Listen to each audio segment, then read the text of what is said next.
Assalamualaikum warahmatullahi wabarakatuh. Halo teman-teman semuanya, perkenalkan, nama saya adalah Zahid.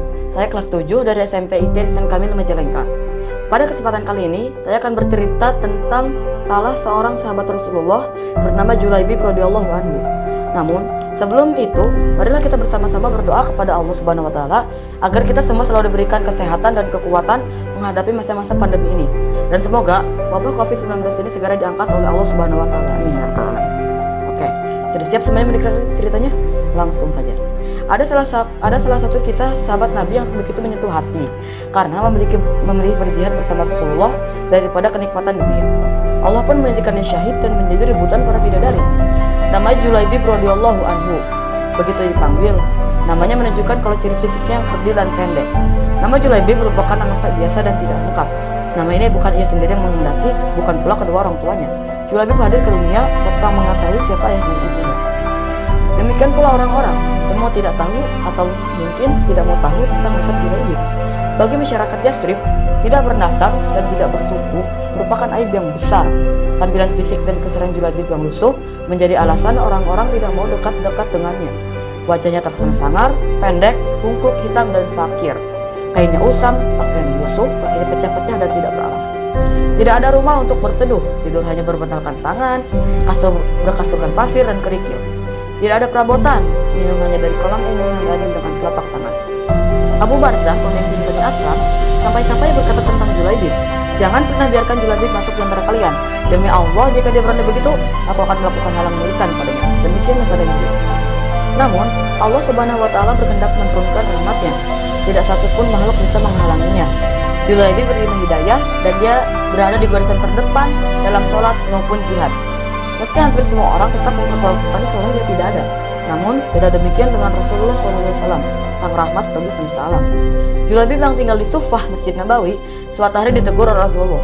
"Julaibib," begitu lembut Rasulullah SAW. "Tidakkah engkau menikah? Siapakah orangnya yang mau menikahkan putri dengan diriku ini ya Rasulullah?" Kata Julaibib tersenyum. Tidak ada kesan menyesali diri ataupun menyalahkan takdir Allah pada kata-kata maupun air mukanya. Rasulullah SAW juga tersenyum. Mungkin memang tidak ada orang tua yang berkenan pada Julaibib. Namun, hari berikutnya ketika bertemu dengan Julaibib, Rasulullah kembali menanyakan hal yang sama. "Julaibib, tidakkah engkau menikah?" Dan Julaibib menjawab dengan jawaban yang sama. Begitu 3 kali dan 3 hari berturut-turut. Dan pada hari ketiga itulah Rasulullah memegang tangan Julaibib dan membawanya ke salah satu rumah pemimpin Ansor. "Aku ingin menikahkan putri kalian," kata Rasulullah pada si pemilik rumah. "Betapa indahnya dan betapa berkahnya." Demikian respon pemilik rumah dengan wajah yang berseri-seri, mengira bahwa sang Nabi ialah calon menantunya.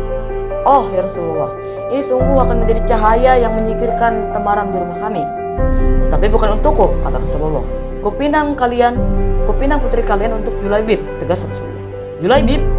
Nyaris terpetik ayah sang gadis. "Ya, untuk Julaibib," kata Rasulullah. "Ya Rasulullah, saya harus meminta pertimbangan istri saya tentang hal ini," kata sang ayah gadis. "Dengan Julaibib?" istrinya menjawab. "Bagaimana bisa? Julaibib berwajah lusuh, tidak beralas, tidak berkabilah, tidak berpangkat, dan tidak berharta. Demi Allah, tidak akan pernah kupikirkan menikah dengan Julaibib." Berdapat itu tidak berlangsung lama. Dari balik tirai, sang putri berujar, "Siapa yang meminta?" Sang ayah gadis yang pun menjelaskan, "Apakah kalian menolak pemerintahan surga? Demi Allah dikirimkan aku padanya. Dan demi Allah karena Rasulullah yang meminta, maka tiada akan membawa kehancuran dan kerugian bagiku," kata sang gadis. Sang gadis salehah itu pun membaca ayat Al-Quran yang artinya, "Dan tidaklah patut bagi lelaki beriman dan perempuan beriman apabila Allah dan Rasulnya telah menetapkan suatu ketetapan.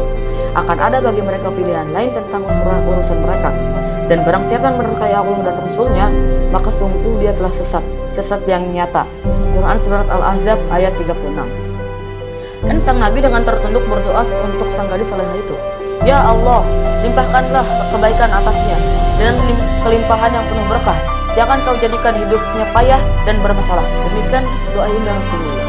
Maka benarlah doa Nabi SAW. Tak lama kemudian Allah karuniakan jalan keluar baginya. Kebersamaan di dunia ternyata tidak ditakdirkan terlalu lama. Meski di dunia sang istri salehah dan bertakwa, tapi bidadari telah terlampau lama merindukannya di surga. Julaibib lebih pantas menghuni surga daripada dunia yang tidak bersahabat kepadanya. Saat syahid di medan perang, Rasulullah begitu kehilangan. Pada akhir pertempuran, Nabi SAW bertanya, apakah kalian kehilangan seseorang? Tidak ya Rasulullah, serempak sahabat menjawab. Sepertinya Julaibib memang tidak berarti di kalangan mereka. Apakah kalian kehilangan seseorang? Tanya Rasulullah kembali. Nabi SAW bertanya lagi, kali ini wajah mereka merah semu. Tidak ya Rasulullah, kali ini sebagian menjawab dengan was-was. Beberapa orang menengok ke kanan dan ke kiri. Siapakah yang hilang? Sepertinya tidak ada. Rasulullah menghela nafas. Tetapi kekelilingan Julaibib, kata beliau. Para sahabat tersadar, carilah Julaibib.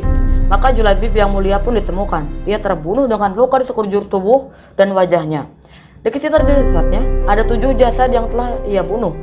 Rasulullah dengan tangannya sendiri mengkafani Julaibib. Beliau mensolatkannya dan berdoa, Ya Allah, dia adalah bagian dari diriku dan aku adalah bagian dari dirinya, kata Rasulullah.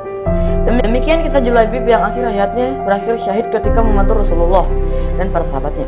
Pilihannya berjihad dan merindukan syahid mendapat ganjaran indah dari Allah Subhanahu wa taala. Memang tidak seelok para bangsawan, harta tak sebanyak yang dimiliki para raja, namun bidadari surga berebut menginginkan sosok Julaibib.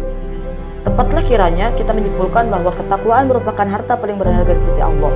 Sebab kekayaan maupun kedudukan di dunia akan lenyap begitu aja datang mengambil semuanya.